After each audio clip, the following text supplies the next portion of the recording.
आशा करता हूं आप सब बहुत अच्छे होंगे। मेरा नाम है सिद्धांत अग्निहोत्री। स्टडी ग्लोस पे आपका बहुत बहुत स्वागत है। क्या हम हीट वेव से बच पाएंगे? लंदन में 40 डिग्री से ऊपर, फीनिक्स में 50 डिग्री सेल्सियस। 2022 में तो भारत हीट वेव की भयानक चपेट में था। कुछ जगह 55 degree Celsius, north west India में कुछ जगह 55 डिग्री सेल्सियस टेम्परेचर चला गया था। 5 वार्मेस्ट ईयर में सबसे ज़्यादा, मतलब ये पिछला वाला साल था। साथ ही साथ आपको बता दूं कि भारत में हीट वेव रिलेटेड इवेंट्स काफ़ी ज़्यादा बढ़ गए हैं। ठीक है भाई, 1990 तक 400 के करीब हीट वेव इवेंट देखने को मिलते हैं, बट 2011 से 2022 तक हमको 600 के करीब हीट वेव्स इवेंट देखने को मिलते हैं। हीट वेव क्रॉप डैमेज करता है। हर एक, मतलब अगर जैसे 1 डिग्री सेल्सियस टेम्परेचर राइज हुआ तो आपकी 6% जो है वो वीट प्रोडक्टिविटी नीचे जाएगी, 3% आपकी राइस प्रोडक्टिविटी नीचे जाएगी। तो यानी कि क्रॉप को भी इफेक्ट कर रहा है और इंसानों को तो भयानक तरीके से इफेक्ट कर रहा है। समझ रहे हो? जो वर्कर्स हैं, जो बाहर काम करते हैं भाई, उनकी तो बैंड बजी हुई है, वो क्या करें। और आपको बता दूं कि लेबर लॉस इसको कहते हैं, क्योंकि भाई बहुत सारे ऐसे लोग हैं, मैक्सिमम ऐसे लोग हैं, जैसे कुछ लोग तो अपने एसी रूम्स में आराम से बैठे रहते हैं, लेकिन बहुत सारे लोग गरीब हैं, आधे से ज़्यादा भारत। आपको बता दूं कि अभी लगभग 41 करोड़ लोग हीट वेव एरिया में रहते हैं और 2050 आते आते 200 करोड़ ये आंकड़ा हो जाएगा, जहाँ जो ऐसे लोग जो हीट वेव एरिया में रहेंगे। जो पर्मियन पीरियड था ना, पर्मियन पीरियड, जब सुपर कॉन्टिनेंट पैंजिया टूटा था तो ऐसा ही हीट वेव चली थी और उसने सबको साफ कर दिया था, कोई बचा नहीं था। फिर नए सिरे से शुरुआत हुई थी और हम उसी की तरफ बढ़ रहे हैं। हालांकि ये भी बिल्कुल सही बात है कि डीकार्बनाइजेशन बहुत तेजी से हो रहा है ना, लेकिन दोस्तों दिस इज नॉट इनफ, क्योंकि गर्मी बढ़ती जा रही है। अब इसमें आप देख ही सकते हो कि जो क्लाइमेट चेंज है या जो हीट रिलेटेड इवेंट्स है, जैसे अभी बेमौसम बरसात हो रही है, बहुत बरसात हो रही है तो इतनी बरसात हो रही है कि सब बह जा रहा है। गर्मी पड़ रही है तो इतनी गर्मी पड़ रही है, मार्च से ही गर्मी, सर्दियां इतनी पड़ नहीं रही है। तो ये सब दिखाता है कि welcome heat wave, welcome climate change. ठीक है, तो ये हमारे लिए बहुत बड़ी मुसीबत बन गया है। आपके लिए भी बहुत सारी चीज़ें मुसीबत बनी होंगी, तो इसीलिए आपको डार्क साइकोलॉजी का कोर्स लेना है। रिकॉर्डेड कोर्स मिलेगा भाई, काहे टेंशन ले रहे हो। आई होप आप अभी तक आपने टेलीग्राम ग्रुप को ज्वाइन कर लिया होगा, नहीं किया होगा तो इस नंबर पे व्हाट्सएप मैसेज करें। मैनिपुलेशन टेक्निक डार्क पर्सनालिटीज़ पे लेक्चर ऑलरेडी हो चुका है और रिकॉर्ड भी हो चुका है। ये रिकॉर्डेड कोर्स मिल ही जाएगा आपको ऐप में।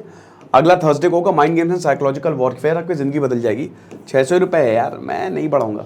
ठीक है, प्राइस मैंने बिल्कुल भी नहीं बढ़ाया है, ये चीज़ है। ठीक है, तो अब क्या करें, बड़ी मुश्किल है, खोया मेरा दिल है। देखिए, अब प्रॉब्लम ये है कि हमको चाहिए एसी, एसी की तैसी, बट एसी जो है, कितना एसी लगाओगे? ठीक है, एसी भी क्लाइमेट चेंज में भाई जाहिर सी बात है, जैसे अभी भारत में पीक डिमांड जो है वो पिछले साल 13% थी, अभी पिछले साल 30% हो गई। इस समय दिल्ली में सबसे ज़्यादा 7000 मेगावाट के करीब पीक डिमांड गई। मतलब आप ये समझिए कि इलेक्ट्रिसिटी डिमांड इसलिए क्योंकि लोग एसी लगवाते जा रहे हैं, बट अगर जितना एसी लगवाओगे और क्लाइमेट चेंज, क्योंकि भाई हम अब जैसे चाइना है, चाइना में 10% ज़्यादा कोल कंजम्पशन हो गया है। क्यों? क्योंकि एसी चलाना है। तो भारत में भी 80% जो हम बिजली लेते हैं वो क्या फॉसिल फ्यूल से आती है ना, वो नॉन रिन्यूएबल सोर्सेस, कोयले से आ रही है। तो ज्यादा कोयला लगेगा जितनी ज्यादा डिमांड बढ़ेगी, और भैया कोयला खत्म हो रहा है ना। तो ये भी एक बड़ी बात है। अब जैसे फ्रांस है, फ्रांस में अगर बात करें तो वहां पे 99% न्यूक्लियर एनर्जी से आती है, क्लीन एनर्जी है वो। लेकिन हमारे यहां हम मैक्सिमम क्या करते हैं, एसी चलाते हैं और कोयले से एनर्जी लेते हैं। ये चीज है। तो ये सब कुछ अगर देखो तो किसकी तरफ बढ़ रहा है? ये डिजास्टर की तरफ बढ़ रहा है। ये दिस इज एन इमरजेंसी, कैटास्ट्रोफे, और आप समझ नहीं रहे हो। आज सिचुएशन बहुत खराब है। लोग समझ तो नहीं है, क्योंकि जहां भाई हर जगह गर्मी पड़ रही है, हर जगह बाढ़ आ रही है, शहर पे शहर डूबे जा रहे हैं। तो ये धीमे धीमे जो हमने बर्बाद किया है ना, मुझे याद है 3-4 साल पहले मैं बोलता था भाई क्लाइमेट चेंज डेंजरस, इसमें कुछ करना पड़ेगा। तो लोग जो है बड़ा मजाक उड़ाते थे। ग्रेटा थनबर्ग अकेले लड़ने लगे, ग्रेटा थनबर्ग का मजाक उड़ाया गया। ठीक है, अब भुगतो।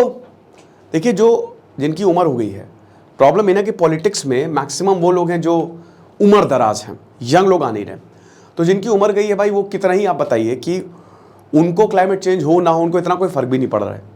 वो तो मस्त खूब पैसा कमाने वाले हैं, ठीक है, और इसीलिए उनके एजेंडा में क्लाइमेट चेंज कम ही रहता है। अब जाके जब इतने शोर शराबा हो, जब उनके ऊपर पड़ी है, उनको पता है कि अब लोग वोट नहीं देंगे, तो फिर दिक्कतें हुई। अब जैसे भारत ने भी 2070 तक बोला है कि हम हटा देंगे, लेकिन दोस्तों इसमें बहुत जल्दी करनी पड़ेगी।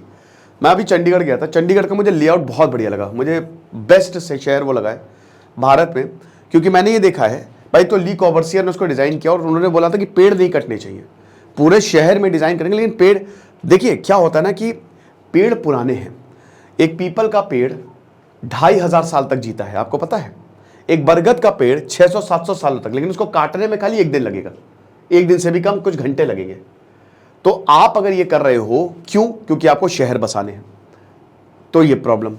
तो अब यहां पे क्या है कि ली कॉर्बूसियर ने यही बोला था कि चंडीगढ़ जब हम बसाएंगे तो हम एक पेड़ नहीं काटेंगे, और वो पूरा शहर ग्रीन है, पूरा ग्रीन है वो, और वो बहुत बढ़िया तरीके से बताता है कि इंडस्ट्री भी लगाओ और साथ ही साथ हम इकोलॉजिकल बैलेंस भी करके चलें। मुझे लगता है हमारे यहाँ पे शहरों की प्लानिंग वैसे ही होनी चाहिए। एसी से बेटर होगा कि हम पेड़ लगाएं जितना ज़्यादा हो सके, और नेटिव स्पीशीज़ लगाएं। देखिए नेटिव स्पीशीज़ का मतलब क्या है कि जब ब्रिटिशर आए, ब्रिटिशर को क्या चाहिए था? खेती चाहिए थी, या उनको जंगल हटाना था, तो जंगल हटाया, खेती करी, क्योंकि उनको सिर्फ पैसा चाहिए था। एक्चुअली ये पूरा बर्बादी ये ब्रिटिशर ने की, ये यूरोपियंस ने की है। तभी जब भी भारत, भाई देखो, जब भी कॉन्फ्रेंस होती है तो ये डेवलप्ड कंट्री बोलते हैं कि पैसा सबसे लो, तो भारत और चाइना कह रहे हैं कि भाई हम क्यों पैसा दें? अगर तुमने बर्बाद किया है इस धरती को, तो तुम पैसा दोगे कि हम पैसा देंगे? हमारी इसमें क्या योगदान है आप बता दो। क्योंकि जब से इंडस्ट्रियल रेवोल्यूशन आया है, तब से ऐसा भयानक, आप समझिए कि हमारी धरती के साथ खिलवाड़ हुआ है कि हम क्या बताएं, और ये अभी तक होता जा रहा है।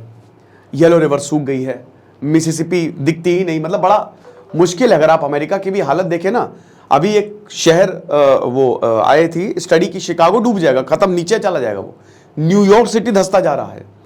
तो बात यह है कि यहाँ सब खात्मे की कगार पे जो है वो हम जा रहे हैं, ठीक है। तो उन्होंने, तो यूरोपियंस ने क्या किया, आप देखिए, ब्रिटिशर को पैसा चाहिए था, तो उन्होंने क्या किया था कि जो नेटिव स्पीशीज उनको हटाना शुरू किया। क्यों? क्योंकि वो रेलवे लेके आए, और रेलवे के लिए आपको जरूरत है टिम्बर की, ठीक है। तो टिम्बर, अब भाई वो पेड़ लगाओ, भले यहां पे उगे ना उगे, लेकिन उन पेड़ों को लगाओ जिनकी लकड़ी ठोस हो। तो बहुत सारी नेटिव स्पीशीज को खत्म किया। इसका बहुत बड़ा फर्क पड़ता है, क्योंकि एक तो वेजिटेशन खत्म होती है, दूसरा फिर वो पुराना पेड़ कभी उगेगा भी नहीं।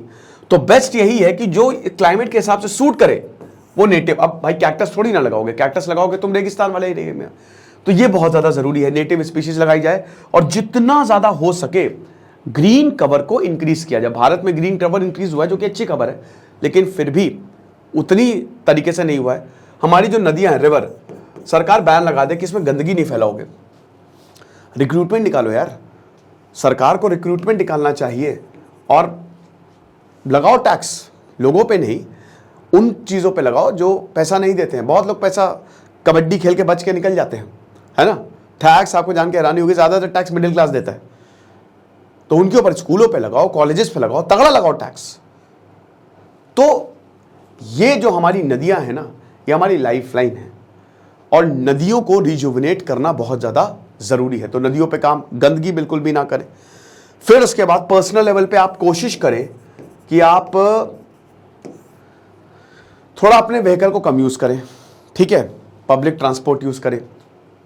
स्पेशली वो व्हीकल जो बहुत ही ज़्यादा पॉल्यूशन फैला रहे हो, उनको तो नहीं यूज़ करें, ठीक है। तो BS6, ये देखिए कि भारत स्टेज 6 वाला इंजन लगा है कि नहीं लगा, वही व्हीकल रहे। फिर सोलर, देखिए सोलर रूफ भी बढ़िया रहती है ना, वो भी आप लगवा सकते हैं। अल्टरनेटिव है, क्लीन एनर्जी की तरफ हम जा सकते हैं। AC लगवा लें, लेकिन बस वही है कि AC जितना लगवाएंगे उतना भी फिर प्रॉब्लम होगी। बट ठीक है, AC जितना, मतलब जब ज़रूरत हो तभी यूज़ करें। लेकिन अब तो प्रॉब्लम ये भी होती है ना कि लोग AC चलाते हैं तो उनका चलता भी नहीं है, क्योंकि लोड इतना ज़्यादा है, हर कोई उस समय AC ऑन कर लेता है, तो आपका कभी कंप्रेसर ऑन ही नहीं होगा। ये भी एक बहुत बड़ी दिक्कत है। वेजिटेरियन बने, यस, आपको बता दूं कि नॉनवेज की वजह से भी बहुत ज़्यादा मीथेन जनरेट होती है, ठीक है। तो नॉनवेज भी एक बहुत बड़ा कारण है क्लाइमेट चेंज का। तो जितना हो सके सब्जियां खाएं, वेजिटेरियन बने, साथ ही साथ उन क्रॉप्स को उगाएं जो कि क्लाइमेट चेंज को विथस्टैंड कर सकें। मिलेट्स जैसे बहुत बढ़िया, भारत ने बोला मिलेट्स ये बहुत अच्छा होने वाला है ना, ये चीज़ें। बाकी जितना हो सके पानी की वेस्टेज आप ना करें, पर्सनल लेवल पे आप जितना हो सके उतना काम तो कर ही सकते हैं। अपने घर में भी जो है वो पेड़ लगा के रखें। हालांकि मैंने ये अच्छी बात देखी है कि लगभग सारे घर में पेड़ पौधे आपको देखने को मिलेंगे ही। तो ये चीज़ें हमको करनी पड़ेंगी और बहुत तेज़ी से करनी पड़ेंगी। फिर अवेयरनेस बढ़ाएं अपनी, सबसे ज़रूरी है। सवाल पूछें, जितना हो सके अवेयरनेस बढ़ाएं, है ना। अब इसमें क्या है कि आपको सवाल पूछिए अब सरकार से, बोलिए कि भाई क्लाइमेट चेंज का क्या। अगर उनके मैनिफेस्टो में ये नहीं है, वोट मत दीजिए। बोलिए उनके कि भाई वोट तभी देंगे जब आप इस पे बात करोगे, क्योंकि सबसे बड़ा मुद्दा यही है। अगर आप देखो जितने भी युद्ध हो रहे हैं, रूट कॉज है वाटर, और क्लाइमेट चेंज की वजह से वाटर कम होता जा रहा है। तो इसीलिए ध्यान देना पड़ेगा, वरना हम बचेंगे नहीं। बाकी आप हमारे डार्क साइकोलॉजी के कोर्स को जरूर अवेल करें, आपको बहुत ज़्यादा फायदा होगा। Thank you so much.